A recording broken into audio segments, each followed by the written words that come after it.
Whew. Man, it's cold out there. I'm glad to be in here. Good. Somebody got the potbelly fired up. Whew. So we're going to start up the 453 here in a minute, but since it's break time and the potbelly's warm, we're just going to sit in here a little bit. Oh, that is nice. In this big pan, we got bacon, and in a roasting pan over there on the shelf, we've got a roasting pan full of biscuits.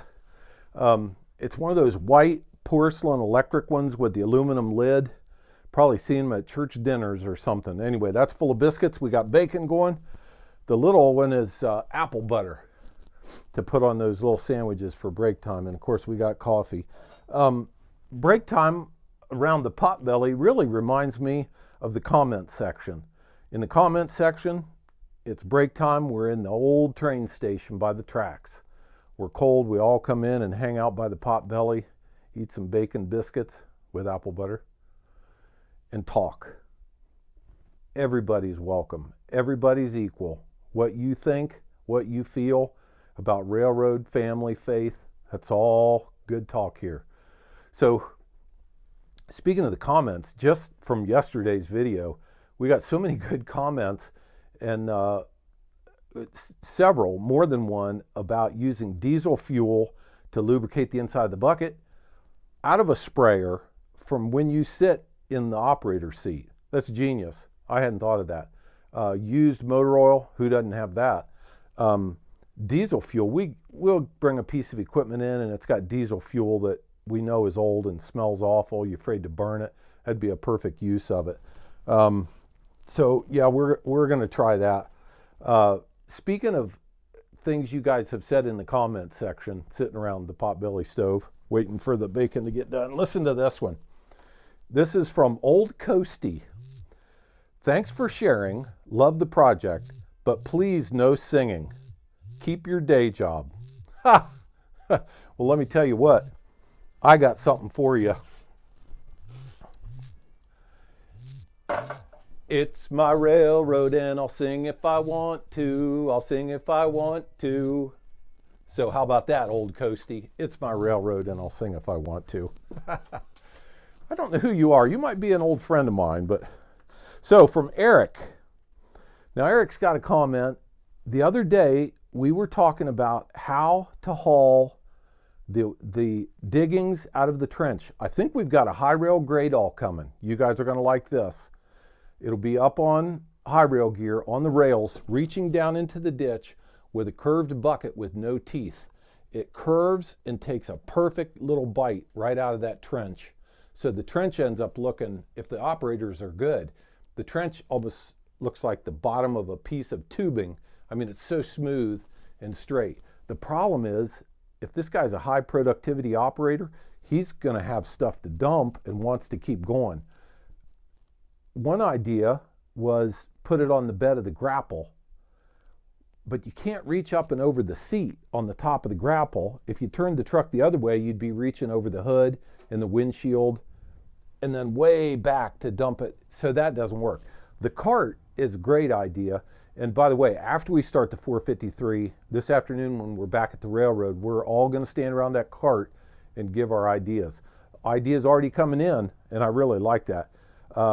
Patrick Storm sent us a video of a dump bed, like off a 1-ton truck, mounted on a rail cart just like ours. Patrick Storm uses this at the Volunteer Railroad where he helps out when he's not here. His picture is of it dumping gravel off of the side. Now, what I had envisioned was making this thing so it quickly bolts down or pins down onto our cart, and you could dump off the side, or you could pick it up with the grapple, turn it 90 degrees, then it would dump in between the rails. We'll look at that when we get over to the railroad yard. Eric says, I know a guy with a rotary dump truck that he might sell. The issue with rotary dump trucks, let me review them for a minute. They're on high rail gear. The bed, as it tips, it can also rotate, tip on this side, tip off the back, or tip on that side. So the bed is on a big rotary that turns. These things are generally expensive. Graham and I have been to auctions where like a 1986 Brigadier with a rotary bed on it will go for $46,000. To me, that seemed like a lot. It seemed like an older truck. I think it was mechanical, like it used cables to pull it. So check on the price on that rotary dump truck. If it was right, we would buy it. So I called all around today. I could not find any used dump beds. If you know of a truck, like the engine's blown up, and you think we could get that truck cheap, cut the frame, cut the axle off, mount that on our track cart, let me know. If it's in surrounding states, we'll come over, meet you, go to Waffle House, cut that thing up, pay for it, if it's reasonable. That sounds like a good field trip. Wouldn't that be fun? We all maybe couldn't fit in the 550, but we take quite a few of you. And so then here comes this idea from left field. William Deegan says, a self-tipping hopper. Well, you know what? That's genius in its simplicity. These are used in machine shops. They usually throw chips in them, shavings, and then when you go out to dump it, you just pull this lever, and because the thing's got a radius on the bottom, it dumps by itself. So we could get 2 of these, put them on the cart, the guy could fill them up with the Gradall, we push it down the line with the trackmobile, lift the lever, they both dump, we run back up there for him to fill some more. Even thought of leaving him one up there to fill while we were gone, and we would take the grapple and then put it on the cart. So William Deegan, thank you. Great answer. There were a couple other comments. These are on my phone, just because that's where I stored them. These are funny. To me, they're funny. So the puzzle guy says, I think this gentleman is self-funded. He's never nervous about spending money. And the other one in that same category, I think he is a millionaire playing on a life-size train set. This is Rob Warahay. Yes, I am jealous. I always wanted my own railroad. Well, I'll tell you what, I won't deny being wealthy, but I would immediately ask by whose standard and what yardstick are you using? What yardstick are you using? Because compared to even some of you, I'm not wealthy. Some of you in finances have done very well for yourselves, and I don't have the money. Statistically, some of you have got to have more. But here's the yardstick I use. Hey, there's an Ohio Electric Cooperative's yardstick. I got this yardstick to use for measuring wealth. Now, I'll admit to being wealthy if you'll admit to me that you're 2 out of 5 in this yardstick of wealth. Number 1, family, friends, finances. That's the one generally people measure wealth in, finances. But how about family and friends? Faith and physical. And notice they all start with F. You're kidding me. It doesn't start with a P. Just when the world's going upside down, they've started spelling physical with a P. Physical. Okay, we'll use fitness. Fitness. Family, friends, finances, faith, and fitness. If you've got 2 out of these 5, I say you're wealthy. So am I wealthy? Yeah, I've got 2 out of 5, and if you have 2 out of 5, you should be working on the others. Can you get all 5? Yeah. I have areas where I struggle and where I'm working on, but 5 out of 5 would be great. But if you got 2 out of 5, you are wealthy. And I would say there's, in that measurement of wealth, if you've got a great wife and she'll pack your lunch and put it in that metal lunchbox and send you off, you're wealthy. Thank her. Tell her you're wealthy. She'll appreciate that. Probably the most important of those 5, I would say, is faith. If I had to go down to 1, I would choose faith. And really, in the end, when you're pinned under a piece of equipment and you think the lights are going to go out, or if you're on your deathbed, you're down to 1, and you'll want that one to be faith. Well, it's almost time to head back to the tracks. We're going to unload that riprap off of the cart, and then we'll stand there around the cart and talk about how we can haul the cleanings out of the trench away. Either we're going to put it in a self-dumping hopper. Thank you for that input. We're going to buy a rotary dump, or we're going to buy a dump bed or find a dump bed. And when I say dump bed, I mean off a 1 ton or a 2 ton truck. We're going to leave the hydraulic cylinder under it. We can run the hydraulics off the trackmobile. So the guy in the trackmobile will pull it up the tracks, pull the lever, the bed will go up. And I'm glad I thought of this. Many of you talked about, would it dump over? Would it come off the tracks? That stays warm if you leave it on there. There's a thing called a rail clamp. We would have those on the rail cart. When you go to dump, these things grab the rail. There's a ring that slides down so it can't open up. And then when you dump, if there's that force that would want to lift up the far wheels of the cart, it can't, because the cart is chained down to the rails. You got to remember to take them off before you leave, but they will hold the cart down. So let's go start the 453. I wish break time could go on and on. It's been great. I love chatting with you guys. Consider each and every one of you friends. Love your input, love your comments, but we got to go back to work. We're going to go start the 453 up. That'll be loud. By the way, every video we make, we say this one is going to be our best sound. And there's always still something that comes up. What it'll sound like when we start that 453, I don't know. We may have to cut it out or play music or something. Then we'll end up at the railroad talking about the cart. We hope to put this up tonight. Thank you for your input. See you outside. Let's start that 453. Okay, we're going to do a cold start on this 453. Now I got to tell you, I forgot something. In my list of things that start with F, the 6th one was supposed to be food. So if you got 2 out of the 6, you're wealthy. How could a grown man sitting next to a pan of bacon forget food? I don't know. So we're going to explain this machine again for those of you that weren't here the other day. The advantage of this machine is it can travel on the rubber tires or on the rail. Right now we have the rubber tires folded up. It's in rail mode. Come back here and look at the rail wheels. These wheels fold up. There's a plunger that goes into the back of the transmission, disconnects the drive to the rubber tires. Then you're live here on these. Now when you're driving around, you can also have these turning, but when this folds up, it should shut these off. It's too severe of an angle on the U-joint. It'll tear the U-joint up. So with this folded up, these are live.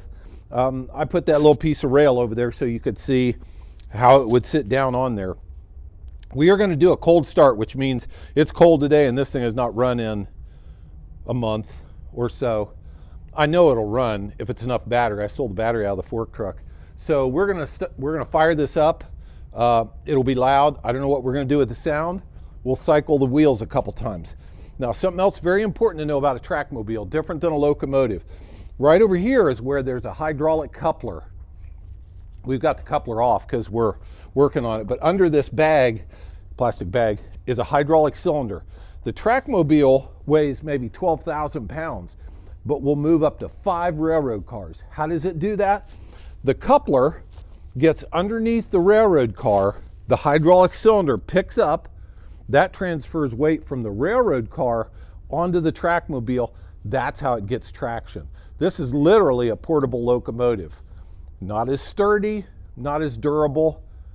It will do a lot of work. You got to know what you're doing and be careful with it. Our plan is to use it right now in moving the track cart, getting the construction done. Could you move empty cars that are in storage around with it? Could you move loaded cars? Yeah. And of course we would if we needed to. This is a Detroit diesel. Embarrassing story. One time I was working on one of these with a gas engine. I had a coffee can of gasoline. I was giving it little sips into the carburetor and it would stay running. And then finally the fuel picked up, the pump picked the fuel up and it would run on its own. Yes.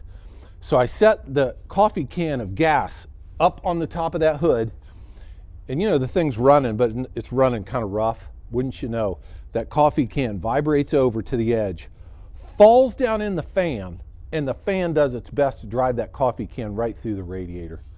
Of course, it didn't drive it through, like shot it out, but it ruined the radiator, bent the fan. Coffee can wasn't any good after that either. But it was like an $800 mistake, just like that, just for being careless. So always got to watch what you're doing. Where your hands, what's spinning, what could get you. So we're going to fire this up now. It'll be loud. We'll cycle the wheels. Then we're going to go to the railroad yard and talk about the cart. Okay, this is a 5TM trackmobile. You know, I don't know the age, probably a 78, something like that. I'll check the panel later. But these came with gasoline engines. We have one with a propane engine, and this is a diesel engine. I mean, for raw work horsepower, I would probably take the diesel. But to be inside a building, which is why we have the other one, so you can move cars inside of a big warehouse that has tracks in it, you almost got to have the propane one. So a 453 Detroit diesel, 4 cylinders, 53 cubic inches per cylinder. So for cubic inches, which you don't normally talk about in diesels, but it would be 4 times 53. It's not going to be as loud as I thought because we've stuck this muffler on it. This exhaust pipe actually should be pointing straight back and coming up through this hole. But because we were working on the windshield and doing body work, we had it off. This has got a big Allison transmission. I believe a CRT 331-1. So mechanical brakes, just an old-fashioned brake cylinder like you'd have on an old Dodge truck or something. So Graham's going to hop up in this. We're going to see if this beast will run. Cold start, 453 Detroit. Okay, so the wheels are folded up. So let's say he came out of the station. The trackmobile had been sitting there, wheels folded up, sitting on the rail.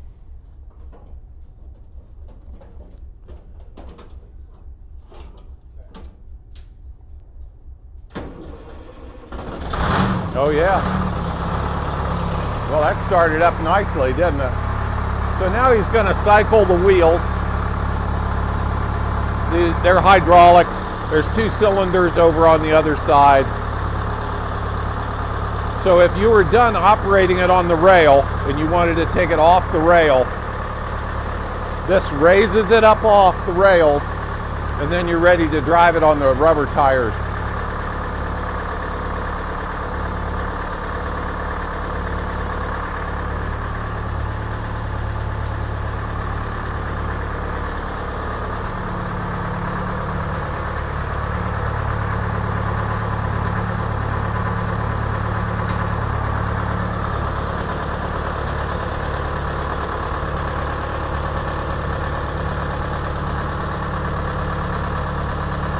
Doing it at idle tells me the hydraulic pump's fairly strong. Okay, let's hear this thing sing.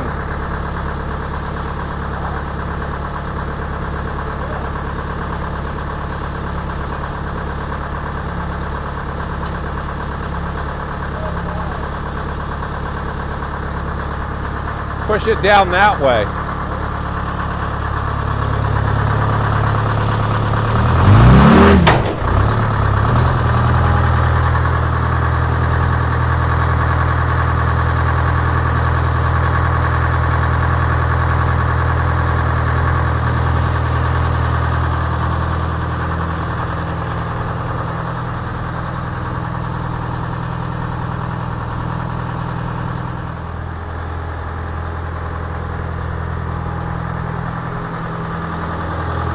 Neutral.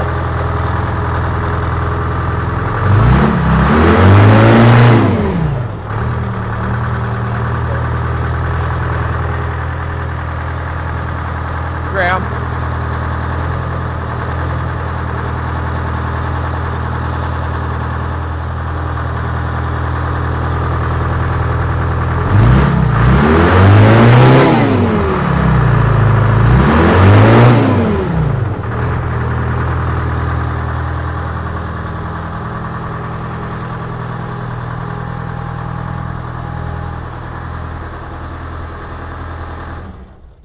So the other day we showed you the PC cart, Penn Central.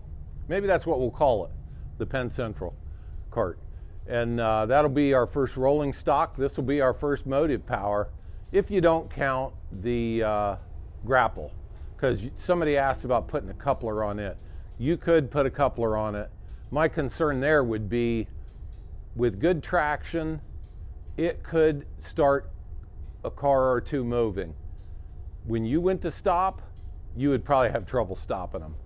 It's like starting a fight with Mike Tyson. Pretty easy to start. Once you got it going, you wish you hadn't. Some of that has to do with how the wheels are held off the rails. The rotation of the wheel digging in to pull that way is probably better geometry than when you lock it up and you go to slide. That would, I just don't think it would stop very well. So I don't know that we'll be doing that. But just wanted you to see the trackmobile, a piece that we'll have over there in the future. Later this week, we had planned a field trip to a locomotive storage yard. They're all General Electric industrial switchers. That could be tomorrow. And we know of some work we need to go get done at a town near here. We'll see if we can include you in that. If not, we'll tell you about it and how it ended up. I've made some progress on car storage. We'll talk with the accountants about that. So thanks for coming in for the 453 cold start. Okay, we dealt with the riprap. I didn't say riffraff. I don't mean the White Castle crowd. Oh, don't get offended. That's one of the F's in my 6 categories of wealth. I have friends and food. And then there's Graham, that's family, and I have faith. So yes, White Castle and Waffle House. This is the J-lead some of you asked about. This is called a guardrail. We're going to have to put the rail back in between here and up there. That's the J-lead switch. So that'll be in the future. Today we're going to talk about the cart. Go slow. Rotate slow. Here's PC. Hoped it meant Penn Central. So what we want to do is we're thinking about a dump. What happened? I tilted the thing. It's still rolling? Yeah. Okay, so we're talking about a dump bed right here, a 1-ton dump truck bed that if we mounted it on here, it would dump off to the side. We would use clamps. I want to be able to pick this up and turn it 90 degrees so that we can dump in between the ties. When we go to resurface up here and we need gravel, we'll use the trackmobile to move it along, get to where you need ballast, dump. That's the advantage of the hydraulic one. You could dump a little at a time, take it out with a hoe or a shovel. The self-dumping hoppers, I think, go all at once.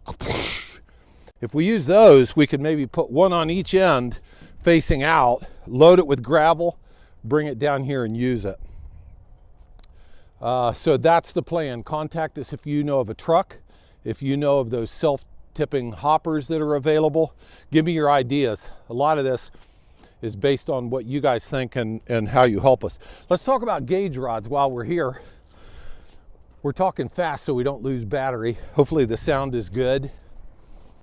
These are gauge rods. When we came in here at first, and it was a hot day, this was 3.5 inches out of gauge. So this down here is the best view of a gauge rod. We've got 3 of them down through here. These are threaded rod on each end. Now this gauge rod, you can push and pull. So we used this to open the gauge up, that 3.5 inches we needed, by tightening the nuts on the inside, pushing out. Once it was there, we tightened the ones on the outside to lock it in place. We also take gauge rods with us on derailments. We've got some that'll only pull the rail back together because that's most common. If a car drops down in the gauge, we jack the car up, use those gauge rods to pull the rail back together and then set the car back down on it. These will push and pull. They were ideal for here because we had to open the gauge up 3.5 inches, if you'll remember. And I think I was sweating that day and I'm not sweating today. So give us your input on the cart, how we're going to dump gravel. Panama Canal's flowing real well. I think we're about done showing you guys that. You endured a bunch of dirt work, although it sounds like some of you know a lot about dirt work. But next is going to be the high rail grade all coming in. We got to cut down some trees up there so he can get to the ditch. We'll just see where this takes us. Also, I'm working on a field trip for later this week. We will be looking at a bunch of locomotives. Good reason to stay tuned, to subscribe, to like, and to tell your buddies. We're going on a locomotive field trip. It's a little further down the J lead. Now you can tell, do you see the tie spacing? It's actually where the snow has melted on top of the tie, but not in between the ties. So that intermittent pattern down through there is where this rail was taken up. This is the J lead. The rail was taken up, but the ties were left in place. Now what we'd like to do with this, the switch is still in. We need to replace this rail and possibly now point it down along our main line to get some more car storage. The problem is, and this is for you accounting guys, can you afford to put rail in to store cars on it? We're going to have a session on car storage. It typically pays about $4 a day per car. Doesn't sound like a lot, but if you multiply it by the month, you get up to about 120 bucks for a car per month. If you get a row of 10 of them, you're looking at 1,200 bucks. So that's where we're headed, more than likely on the 700 track, maybe someday here on the J lead.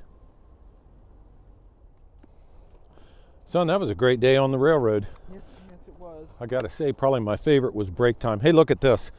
In that railroad report, they also said stumps. Because you're walking out through here in the middle of the night, that would not be good. Another great day on the railroad. We'll figure out what to do over here. Yeah. But look how much progress we've made. Yeah. One thing I'm glad about this stump is the cat will still fit in between the rail and the stump. Uh-huh. Because going over it. Well, looky there. It was just a couple months ago we were standing in the jungle here wondering what we'd done. Well, I remember standing in the jungle here going, where are we? Yeah, you could lose your way down in here. That's what I think it was. I did get lost, and remember I got poked in the eye. Yeah. We're going to rent a chipper and chip all that up. Yeah, I was also thinking, you know how we're taking it, the boundary on that side? Take it to the telephone pole. Uh-huh. Yeah. To give it like 10 feet. Yeah. On each side. A, because it'd look good, and B, Safer. Safer, and if we put a road in. Yeah. If it's already cleared. Yeah. Be nice to be able to drive down here. Yeah. Thank you. Okay, well, we're inside today and it is cold outside, but you know what? We got the potbelly fired up. And in that pan right there, we got bacon.